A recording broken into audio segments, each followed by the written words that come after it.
Die Here praat met my vanoggend.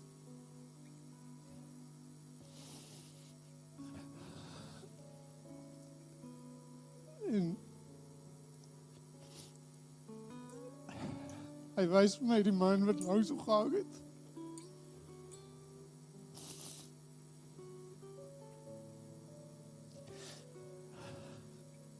Daai man het sy hele lewe die verkeerde pad gestap.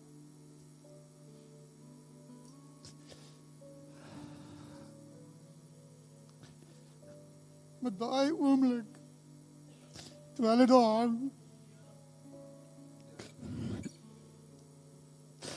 toe kom sy GPS aan. En hy is op die oomblik op die regte pad.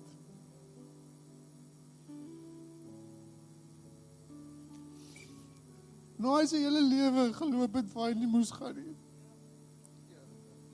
Kom hy in daai oomblik en Jesus gee vir hom die GPS en hy sê vir hom, luister, hierso is die pad.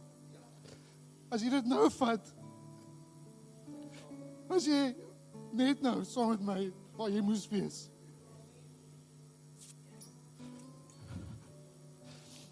Baie van ons stap ons hele lewe dalk die verkeerde pad, maar Jesus gee vir ons daai oomblik. Dit maak nie saak hoe ver jy van die pad af was nie, maar as jy daai oomblik vat en jy besluit, luister, ek is nou op daai klein pad, vergewe jy nog steeds. Maar die groot ding is, niemand van ons weet wanneer daai oomblik kom nie. So moenie van die verkeerde pad af bly en dink, hy gaan my nog 'n kans gee nie. Dit kan nou wees. Wanneer hy kom in daai oomblik en dit vir jou gee, vergeet van al daai verkeerde paaie wat jy op was en kom op die plek wat hy jou nodig het, wat hy jou wil hê, wat hy jou wil gebruik, wat hy jou wil stuur. Sodat jy saam met hom eendag kan wees waar jy moes wees.